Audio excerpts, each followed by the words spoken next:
biasa. Diberkati Tuhan Bapak Ibu. Amin. Kita akan segera mulai ibadah yang keempat malam hari ini. Tetapi sebelumnya saya akan membacakan satu ayat firman Tuhan dari Mazmur 109 ayat yang ke-30. Saya bacakan demikian. Aku hendak bersyukur sangat kepada Tuhan dengan mulutku, dan aku hendak memuji-muji Dia di tengah-tengah orang banyak. Mari kita membaca ayat ini dengan suara yang penuh semangat. 1, 2, 3. Aku hendak bersyukur sangat kepada Tuhan dengan mulutku, dan aku hendak memuji-muji Dia di tengah-tengah orang banyak. Amin. Mari kita berdoa. Kami mengucap syukur ya Tuhan atas berkat, rahmat, anugerah, kesehatan yang melimpah dalam kehidupan kami. Kami mengucap syukur pada penyertaan Tuhan sepanjang minggu yang sudah kami lalui. Dan kami datang ke tempat ini, kami mau bersyukur, memuji, memuliakan nama Tuhan. Kiranya Tuhan mengurapi setiap kami, Tuhan berikan hikmat, supaya kami dapat mengikuti ibadah ini dengan baik dari awal hingga selesainya, sehingga nama Tuhan dimuliakan. Kiranya Tuhan memberkati setiap pelayan Tuhan, hamba-hamba Tuhan. Tuhan memberkati setiap jemaat Tuhan, bahkan yang saat ini sedang dalam perjalanan. Kiranya Tuhan tibakan di tempat ini dengan sukacita, dan biarlah kami bersama-sama memuliakan nama Tuhan di tempat ini. Dan kami persembahkan ibadah yang keempat ini ya Tuhan. Kiranya Tuhan berkenan atas ibadah ini. Dan kami tahu ketika Tuhan berkenan, maka Tuhan memberkati setiap kami. Bahkan mujizat terjadi di tengah-tengah ibadah ini. Terima kasih Bapak. Kami mulai ibadah ini dengan ucapan syukur.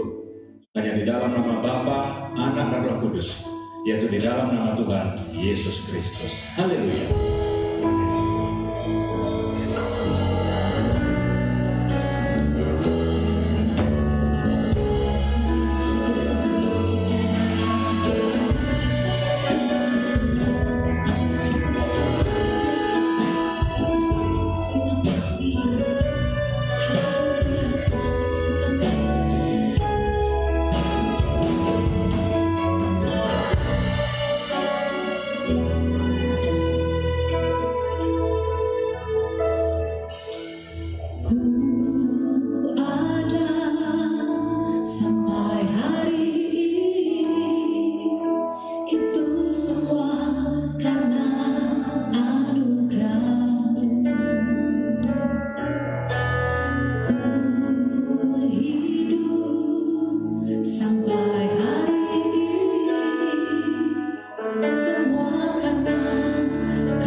Silakan duduk kembali.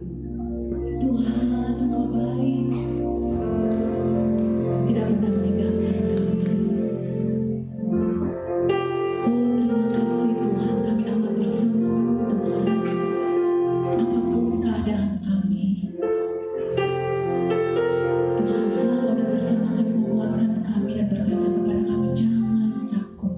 Terima kasih. Terima kasih Tuhan, Kau Allah yang setia.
dan kami semua siap untuk menikmati hidangan rohani yang akan kami nikmati bersama. Di dalam nama Tuhan Yesus Kristus kami berdoa. Amin. Silakan duduk Bapak Ibu. Para pelayan Tuhan, silakan duduk. Terima kasih untuk penyembahan yang luar biasa. Shalom. Sekali lagi shalom.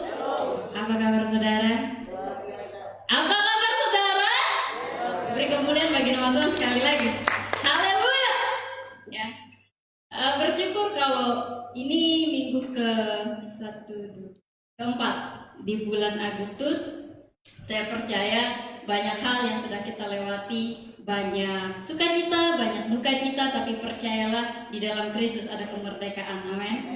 Ya, berbicara tentang pengaruh, bulan ini mengupas atau mengulas mengenai tentang pengaruh.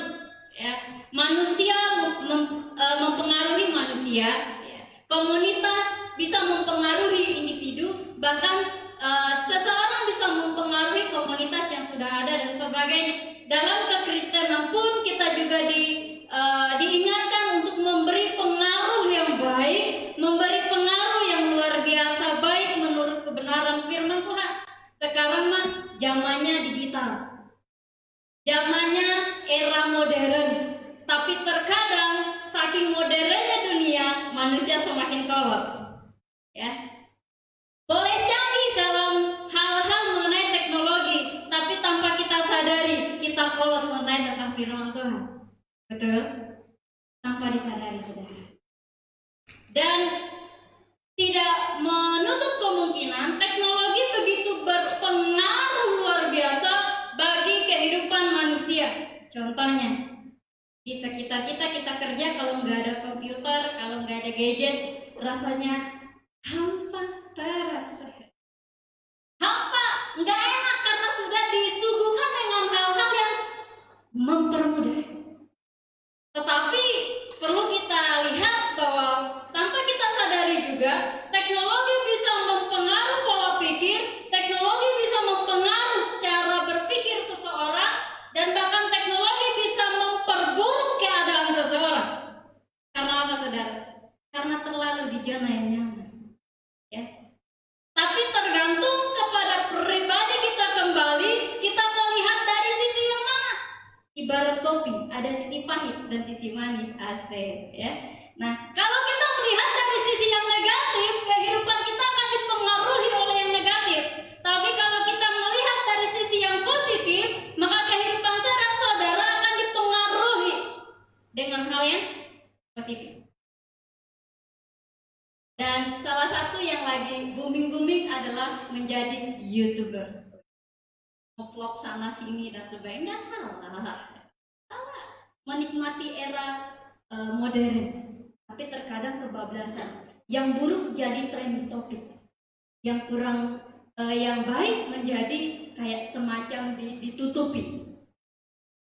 Yang tadinya nggak bisa masak, lihat YouTube mengenai masak jadi bisa masak, ya. Yang nggak bisa dandan, lihat YouTube terus bisa dandan, terpesona, ya. Tapi saudara, ini berdampak kurang baik di era zaman.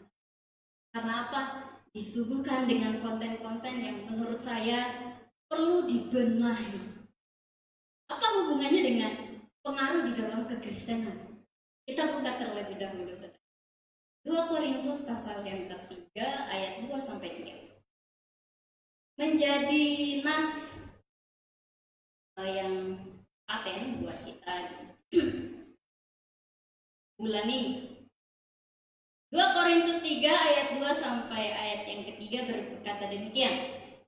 Kamu adalah surat pujian, garis bawahi. Tadi di ibadah ketiga saya juga berkata, ada kalimat-kalimat yang harus kita garis bawahi supaya itu menjadi perenungan kita bersama, menjadi rema kita bersama untuk kita menggali lagi, saudara. Kamu adalah surat pujian kami yang tertulis dalam hati kami dan yang dikenal dan yang dapat dibaca oleh semua orang, dapat dibaca, saudara. Karena telah ternyata bahwa kamu adalah surat Kristus, bukan hanya sekedar surat pujian, bukan hanya sekedar dibaca oleh orang lain, bukan hanya sekedar dinikmati oleh orang lain, tetapi bagaimana kita dikatakan di penuh tanggung jawab. Yang tertulis oleh pelayanan kami ditulis bukan dengan tinta, tetapi dengan Roh Allah yang hidup, bukan dengan Roh Allah yang mati, bukan dengan tinta yang fana, tetapi oleh karena Roh Allah yang hidup. Dikatakan di sini bukan pada loh batu, bukan pada di tembok-tembok, bukan di jalan-jalan, melainkan pada loh daging, berbicara hakikat dalam diri kita, yaitu hati. Ya. Melainkan pada loh daging, yaitu di dalam hati manusia. Siapa manusia? Saya dan saudara, kita semua, ya. Orang-orang yang ditetapkan oleh Tuhan untuk menjadi pengikut Kristus, saudara. Agnes Monica pernah berkata demikian di salah satu channel TV swasta nasional. Beliau berkata begini karena di wawancara, dan saya senang dengan satu figur ini, saudara, seorang entertainment yang punya karisma, yang punya ketotalitasan luar biasa dalam performance yang setiap kali dia lakukan. Ya, waktu itu beliau berkata begini, kamu harus jadi the Bible, the people's detox. Artinya, saudara, kehidupan kita bukan hanya Alkitab itu bukan hanya kita sekedar baca, tetapi dalam segi yang lebih, kalau saya tangkap, lebih mendalam, bagaimana kita menghidupkan apa yang kita baca setiap hari. Puji Tuhan, saudara, gembala kita setiap hari selalu ngasih makanan sarapan rohani tiap pagi, saudara. Ya.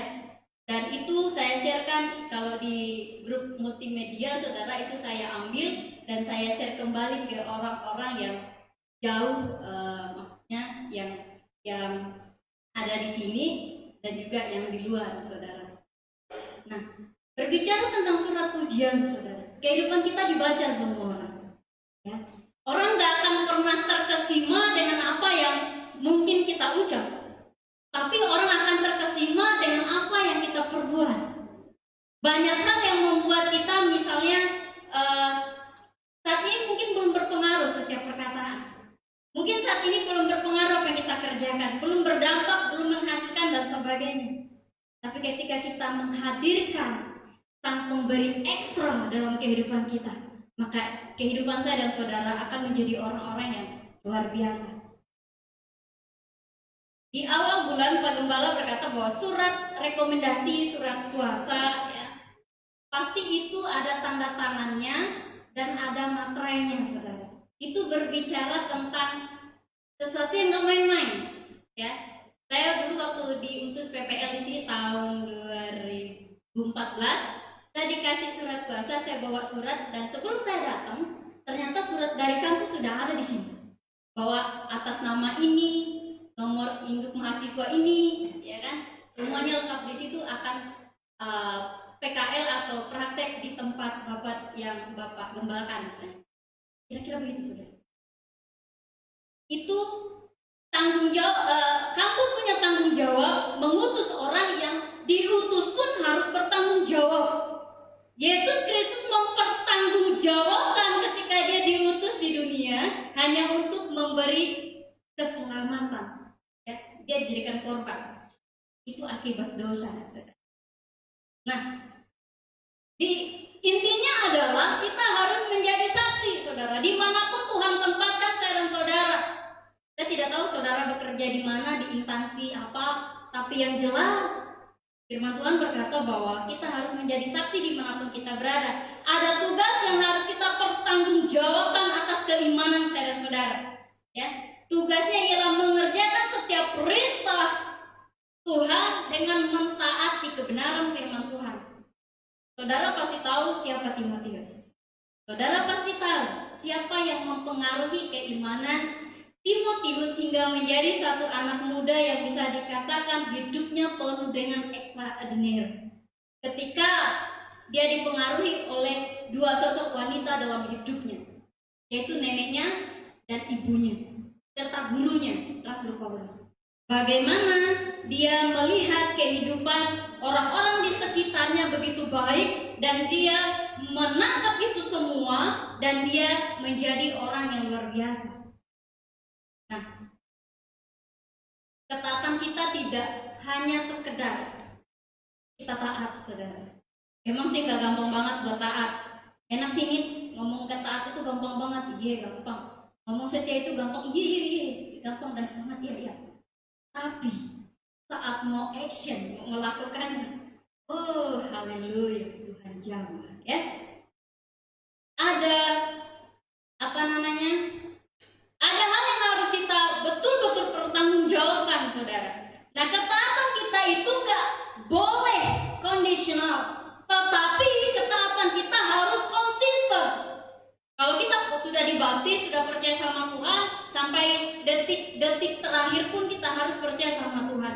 Banyak anak, khususnya teman-teman saya yang waktu SMP, saudara, saya melihat kebetulan di grup SMA dan SMP itu ada grup WA, saudara. Saya lihat, oh, saudara tahu, saya kaget. Semuanya sudah berpindah, yang dulunya SMP sama-sama melayani, SMA sama-sama singer di gereja, ujung-ujungnya hanya demi karena cinta. Semuanya hilang. Tapi saya tidak mengejudge bahwa mereka salah, no. Tapi yang satu saya sesalkan adalah kenapa nggak bertahan? Aku bertahan. Sudah terima saja. Ya. Nah, kita sebagai anak Tuhan harus menjadi extraordinary. Kekristenan kita harus hal yang luar biasa, ya.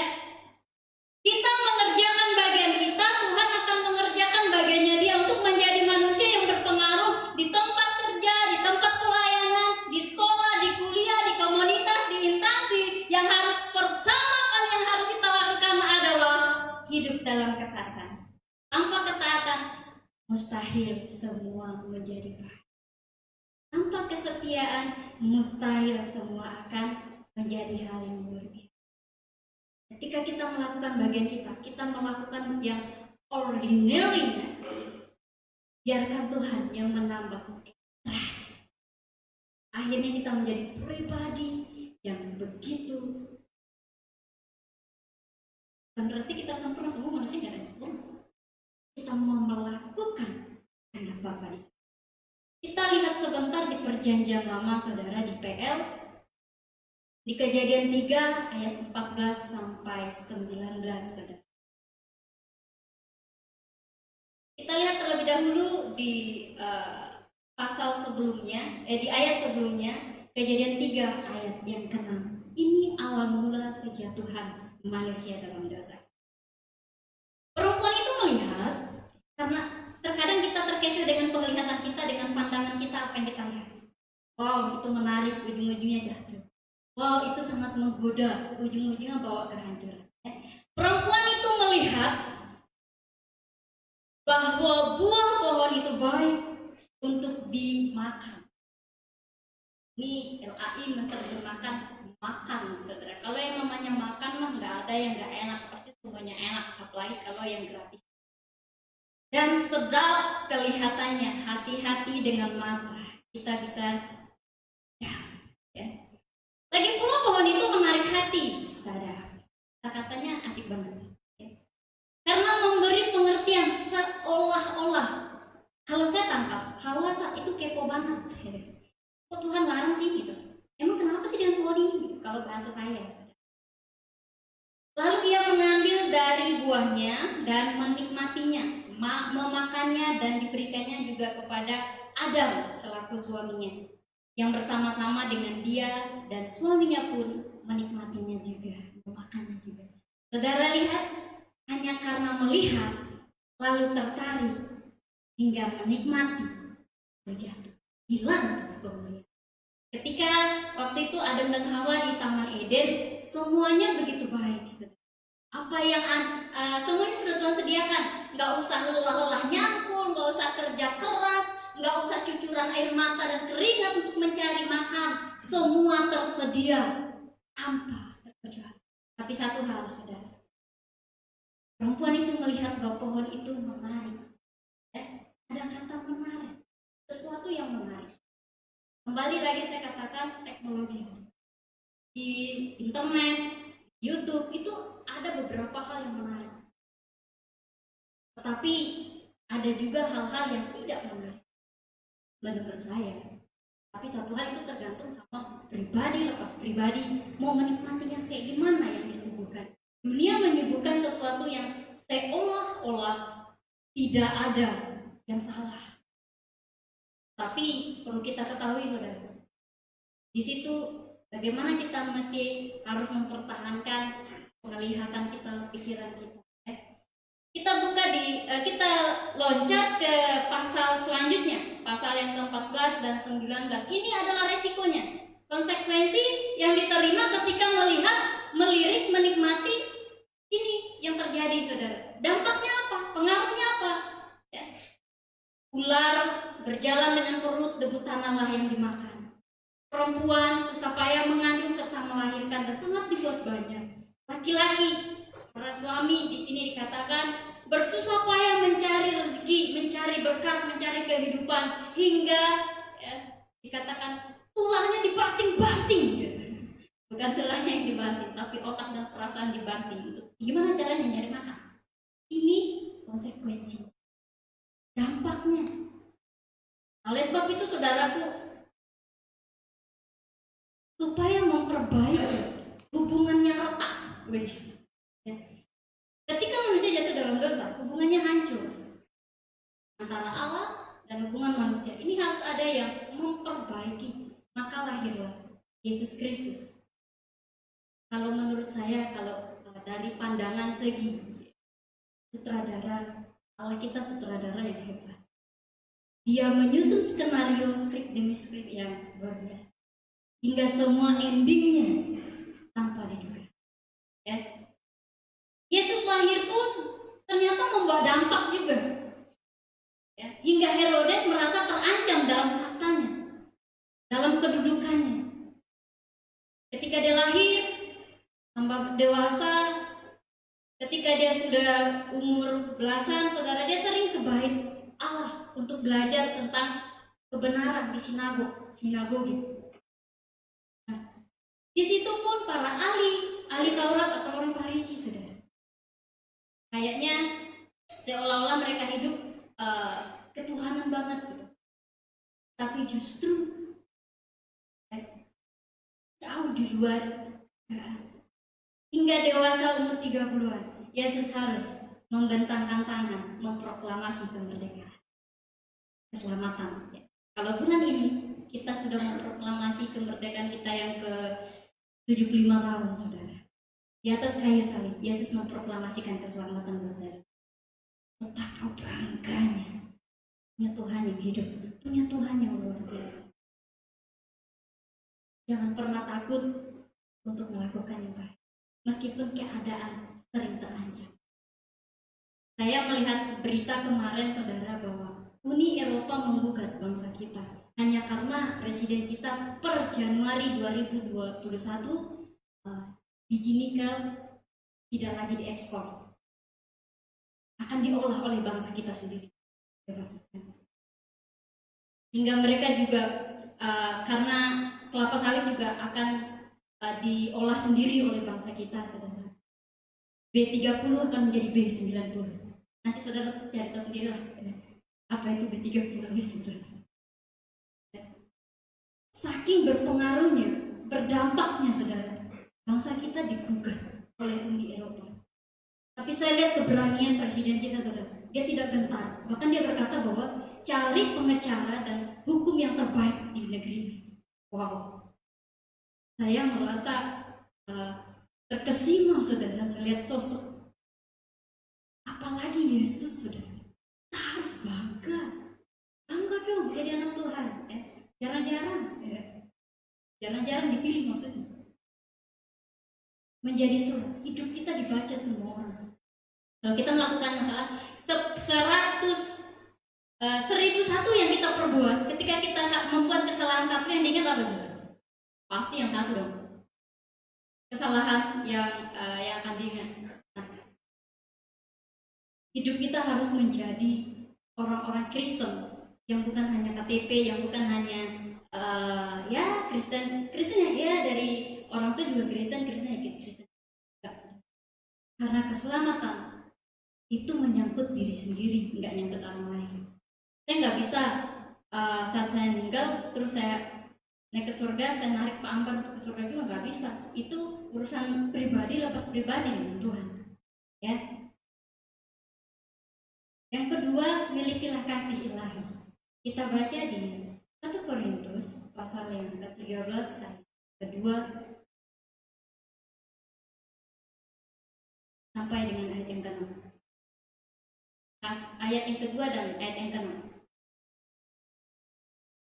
1 Korintus pasal yang ke-13 berkata demikian, sekalipun aku mempunyai karunia untuk bernubuat dan aku mengetahui segala rahasia dan memiliki seluruh pengetahuan, dan sekalipun aku memiliki iman yang sempurna untuk memindahkan gunung, tetapi jika aku tidak mempunyai kasih, aku sama sekali tidak berguna.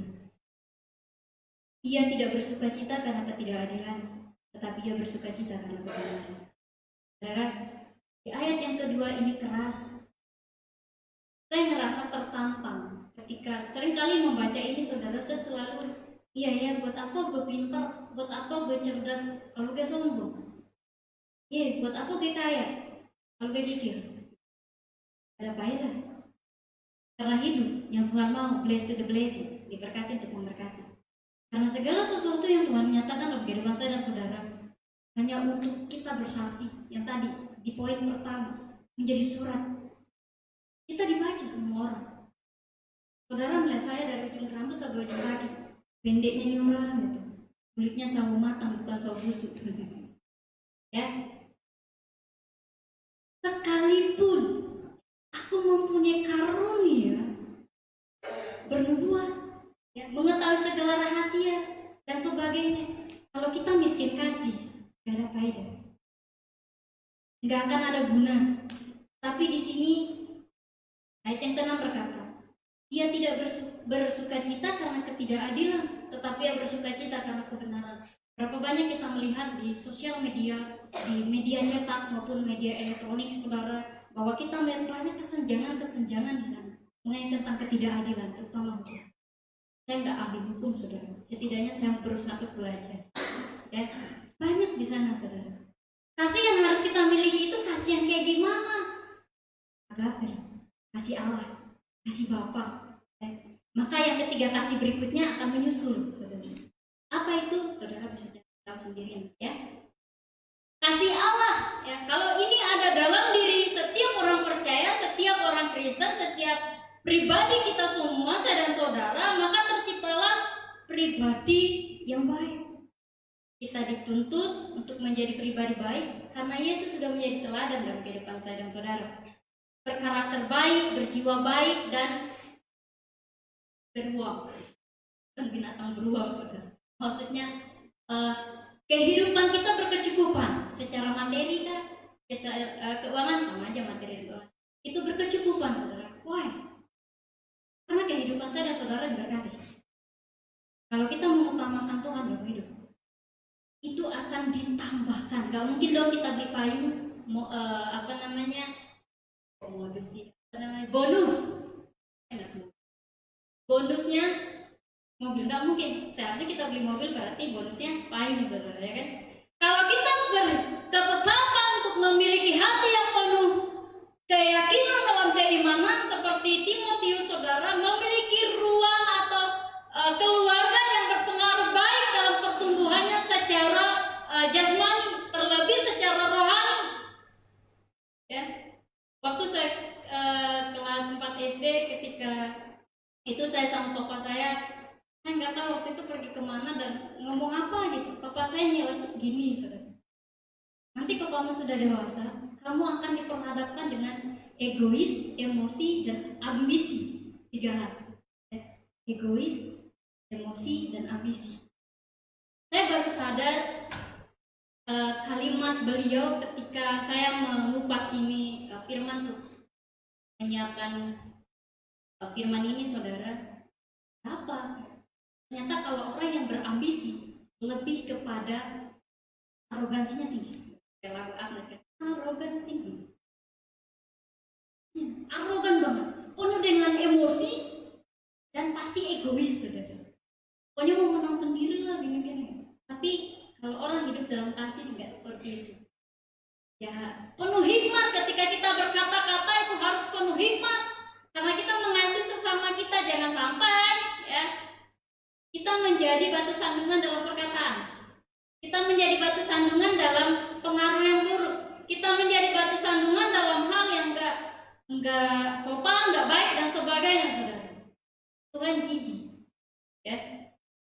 Tuhan sangat jijik melihat itu. Apalagi orang yang sombong, ya. Kita lihat di Perjanjian Lama sebentar di Esra pasal yang ke-7 11 sampai 14, saudara. Ini berkisah tentang bangsa Yehuda yang dibuang di Babel. Masa-masa krisis dalam pengharapan ada di sana. Masa-masa krisis dalam keyakinan ada di sana. Masa-masa kesukaran, masa-masa ketidaknyamanan, masa-masa bisa dikatakan kelaparan, kehausan ada di sana, karena namanya pembuangan itu gak enak. Tetapi satu anak Tuhan, Esra ini termasuk nabi kecil, saudara, golongan nabi kecil. Ketika keadaan tidak nyaman, dia tidak dipengaruhi oleh sekelilingnya. Dia belajar mengenai tentang Taurat yang Musa tulis. Dia menggali, bahkan dikatakan ahli di dalam kebenaran. Sosok pribadi yang luar biasa. Dia tidak dipengaruhi dengan kekacauan, dengan keterbatasan, tapi dia terus berharap bahwa Tuhan sanggup menolong. Hingga pada suatu hari, saudara, Raja Artasasta ya, mengangkat sosok ini. Dikasih kepercayaan, dikasih mandat, saudara. Bahkan dikasih, bisa dikatakan juru bicara, misalnya pendamping begitu, untuk dia pergi ke Yerusalem. Ya, membangun. Apa yang dibangun? Kita lihat sebentar. Saya akan baca dengan cepat. Saudara bisa nanti ke rumah mengulang membacanya. Inilah salinan surat yang diberikan Raja Artasasta kepada Esra, imam dan ahli kitab itu, yang ahli dalam perkataan segala perintah dan ketetapan Tuhan bagi orang Israel. Artasasta raja segala raja, bayangin, raja segala raja pada muka bumi, tapi tidak ada saingan sama Tuhan. Kepada Esra, imam dan ahli Taurat Allah semesta langit. Dan selanjutnya, maka sekarang olehku telah dikeluarkan perintah bahwa setiap orang di dalam kerajaanku, bayangin saudara, kerajaannya, yang termasuk orang Israel awam, atau para imam, atau orang-orang Lewi, dan yang rela pergi ke Yerusalem boleh turut pergi dengan engkau. Oleh karena engkau disuruh raja serta ke-7 orang penasihat, dia dikasih 7 penasihat, saudara, untuk mengadakan penyelidikan mengenai Yehuda dan Yerusalem dengan berpedoman kepada hukum Allahmu yang menjadi pegangan. Bayangin, Esra tidak terpengaruh dengan keadaan saat itu, tapi dia lebih dipengaruhi oleh pengharapan sama Tuhan, hingga dia menjadi orang yang dipercayakan oleh Raja Artasasta. Kita kembali ke PB, saudara. Kita buka di Kisah Para Rasul 9 ayat yang ke-22. Ada kata pengaruh. Kita tahu Saulus, saudara, ketika dia belum bertobat, hidupnya terkenal bengis, hidupnya terkenal arogan, hidupnya terkenal emosian, kejam. Dari sorot matanya bisa dilihat, kalau bisa nelan orang, bisa nelan orang, saudara. Ya, kejam banget sebelum bertobat. Kalau sudah bertobat, asik ceritanya. Akan tetapi Saulus semakin besar pengaruhnya dan dia membingungkan banyak orang. Yahudi, orang-orang Yahudi yang tinggal di Damsyik, karena ia membuktikan apa saudara? Apa saudara? Bahwa Yesus adalah Mesias. Ya. Orang pada bingung, ini orang salah makan obat apa gitu kan? Kan biasanya gitu. Kok dari dulunya hidupnya gini, sekarang kok berubah gitu? Berubah haluan 180 derajat. Pengaruhnya, dan ia membingungkan, gak besar pengaruhnya. Pengaruh Rasul Paulus luar biasa besar. Hingga di Perjanjian Baru, saudara, 13 Alkitab ditulis oleh Rasul Paulus. Saking luar biasanya, dia membuat kehidupannya luar biasa karena dia sadar bahwa hanya Yesus yang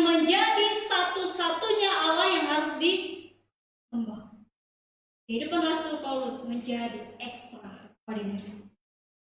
Kalau Rasul Paulus mencetak rekod hidup yang baik, yang dulunya nggak baik, nggak apa-apa deh dulunya hancur-hancuran, nggak apa-apa deh dulunya tuh penuh dengan kesuraman, tapi yang jelas hari ini kita ngambil satu komitmen, kita harus memperbaiki tata ulang kehidupan supaya menjadi pengaruh yang lebih baik, penuhi hikmat Tuhan supaya menjadi orang-orang yang penuh dengan kemenangan. Saya paling suka dengan hamba Tuhan dari Barat yang bernama Joyce Meyer. Sayang beliau meninggal dalam perjalanan menuju pelayanan. Beliau kecelakaan pesawat. Dalam perjalanan beliau excited untuk melayani, tetapi Tuhan berkehendak lain. Dalam perjalanan beliau mengalami kecelakaan pesawat hingga membuat nyawanya hilang. Saudara, kalau saudara, banyak bukunya sudah ditranslate bahasa Indonesia, buku-buku yang sangat memotivasi dalam pelayanan, buku-buku yang sangat membuat tergugah dalam melayani Tuhan. Saudara bisa nanti, kayaknya di Gramedia ada. Kalau saya waktu di Surabaya saya sering pergi ke Immanuel, buku Rohani Immanuel. Saudara, saya baca buku beliau. Banyak pengajaran-pengajaran yang luar biasa di sana mengenai tentang pengaruh, hingga hidupnya mempengaruhi asistennya. Ketika dia meninggal, asistennya menggantikan dia, saudara. Cara bicaranya dan sebagainya sangat dipengaruhi oleh Joyce Meyer. Kalau saudara buka di YouTube pasti ada, saudara. Lihat khotbah-khotbah beliau. Saya nggak bisa bahasa Inggris, tidak terlalu pandai bahasa Inggris, saudara. Saya berusaha untuk belajar. Sedikit demi sedikit, puji Tuhan, lidah ini bisa diajak kompromi juga ke bahasa Inggris. Nah, berbicara mengenai kasih. Yang kedua tadi, miliki kasih. Kok kita nggak punya kasih, buat apa?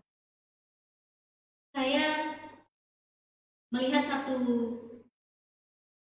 statement atau pidato presiden kita ketika itu beliau ada pertemuan dengan semua menteri.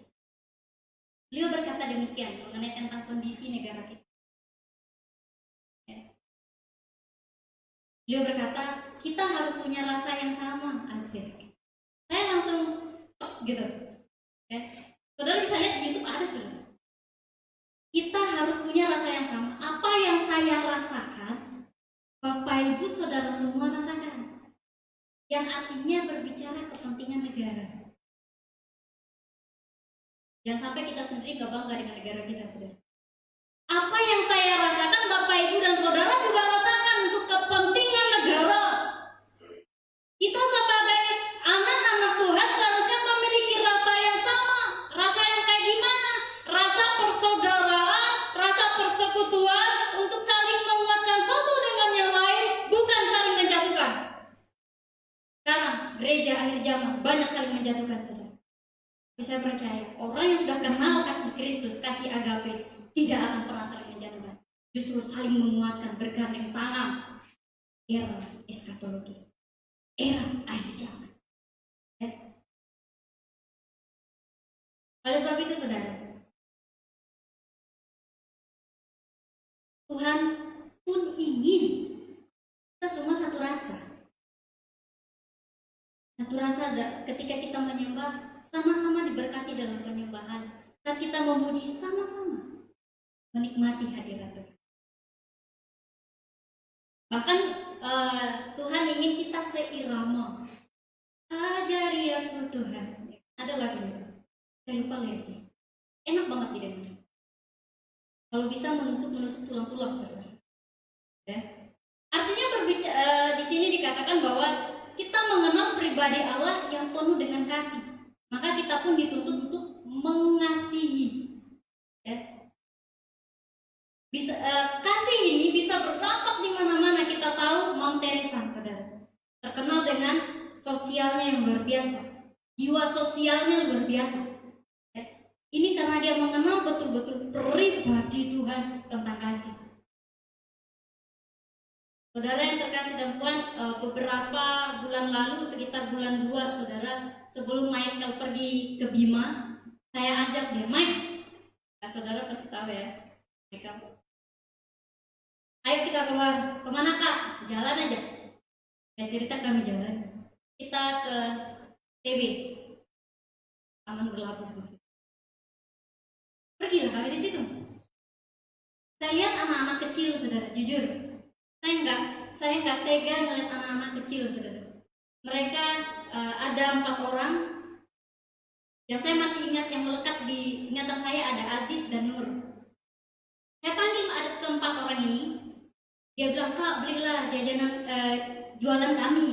Sebelum saya beli, saudara, saya ajak mereka ngobrol singkat, saudara. Saya tanya, dari jam berapa kalian jualan ini? Dari jam 3 sore, Kak. Ke sekolah. Kami bertiga sekolah. Ada satu yang nggak sekolah, saudara. Pak, pentinglah saya pelan. Yang jelas mereka melekat di hati saya. Saya cerita, sampai jam berapa kalian jualan ini? Sampai jam 10 malam, Kak. Kalau saudara pergi ke tahun berapa sih lihat? Saya saya andainya ini terjadi sama diri saya gimana ya gitu. Puji Tuhan saya kecil, puji Tuhan tidak mengalami kayak gitu, saudara. Dan di sela-sela obrolan itu, saudara, si Mike ini nggak ikut ngobrol, dia asik dengan handphonenya, saudara. Habis itu ada si Nur nih bilang, Kak, aku bahasa Tara kan dia, Kak, aku ini jualan kayak gini mau beli tas buat sekolah. Tanpa renyuh hati saya, saudara. Keempat orang ini saya bagi rata semua, saya beli. Tanya sama Mike kalau nanti dia pulang. Habis itu, dan kami bingung, Mike, kita makan gimana ini? Gak tau kok beli banyak banget, gitu. Ternyata ada satu keluarga di pojok kiri kami, itu bawa anaknya 1. Tapi makanan banyak. Mike cuma ngambil kacang goreng itu, saudara. Dan saya cuma ngambil air minum mineral, saudara. Akhirnya saya kumpulkan. Saya bilang, Bu, Pak, permisi. Apakah mau ini jajan? Oh boleh, Mbak, sangat mau. Saya kasih semua. Saya harga. Kalau saya kasih tinggal. Dan mereka senang. Habis itu tiba-tiba ada satu bapak datang. Mbak, dari mana? Oh, saya cuma singgah aja, saya bilang. Saya cuma singgah aja. Ternyata itu adalah yang mengkoordinir di TB itu, di Taman Berlabuh. Nah, saudara, keadaan kayak gini kita harus punya jiwa sosial. Menjadi bukan berarti saya membanggakan diri, no, saudara, tidak sama sekali. Artinya kita dituntut untuk memiliki jiwa sosial dimanapun kita berada. Kalau saudara singgah di Mandiri Simpang 3, atau yang situ ada anak-anak jual korket di situ kan, itu bahasa Pontianak, saudara. Korket itu apa namanya, kondisi. Pokoknya itu kita harus punya sosial yang baik. Kasih, kalau tidak kita hidupkan, tidak ada gunanya. Oleh sebab itu, saudara, bersyukur kalau kita punya Tuhan yang mengajarkan tentang kebaikan dalam hidup kita. Kita harus menjadi surat yang bisa memberkati orang lain, surat yang bisa dibaca. Yang kedua, kita harus memiliki kasih. Intinya adalah kita harus punya iman yang kuat, kita harus punya kasih yang dasarnya Tuhan Yesus, dan pengharapan dalam kehidupan saya dan saudara. Mempengaruhi dalam hal yang baik. Mungkin kita tidak mudah, saudara, tetapi biarkan kita menjadi orang-orang yang mempengaruhi dengan keimanan kekristenan kita di era zaman ini, saudara. Di akhir zaman ini menjadi orang-orang yang luar biasa. Haleluya. Mari kita semua bangkit berdiri.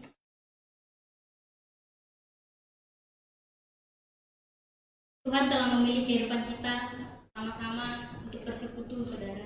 Bahwa Tuhan tidak pernah menjanjikan hal yang buruk, tetapi Tuhan selalu menjanjikan hal yang baik. Amin. Terima kasih Tuhan. Kau Tuhan telah memilih kami semua menjadi anak-anak Tuhan. Tuhan telah memilih kami semua menjadi orang-orang yang berkemenangan dalam kasih.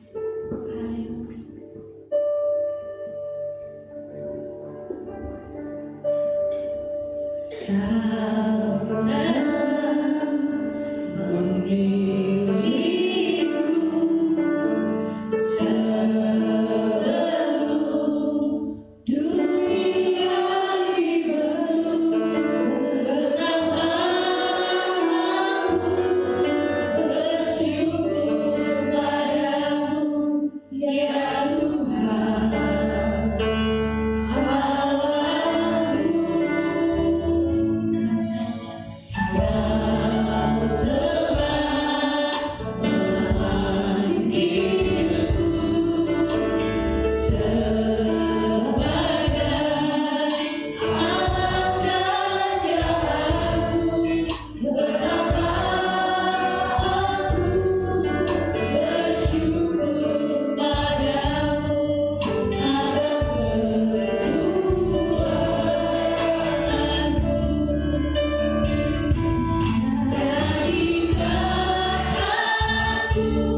Tuhan, kiranya kami semua menjadi pengaruh yang baik bagi orang lain.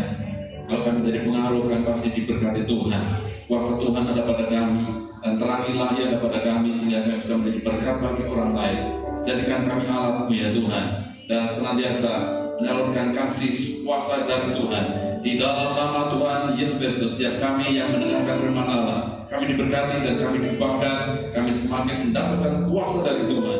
Di dalam nama Tuhan Yesus Kristus, kami berdoa buat hamba-Mu, kiranya bertambah dapatkan hikmat dari Tuhan, berkati masa depannya, dan kebaikan putra Tuhan melimpah-limpah. Dan bersyukur pada firman-Mu, sementara kami akan berikan persembahan, kami serahkan dengan penuh sukacita, kiranya mendatangkan pemberian bagi nama Tuhan. Di dalam nama Tuhan Yesus Kristus, haleluya. Supaya diberkati Tuhan dan bisa memberikan persembahan.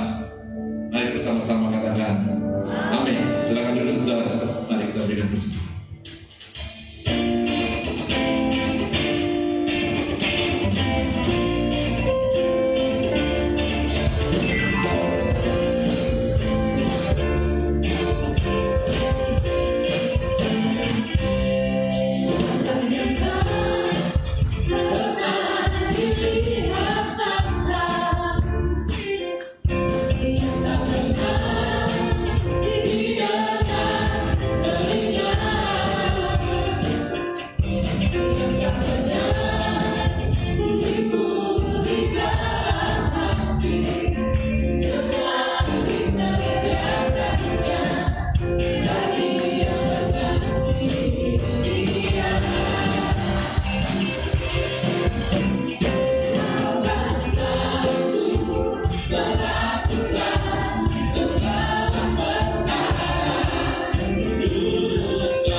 Saudara-saudara semua berikan tepuk tangan. Dan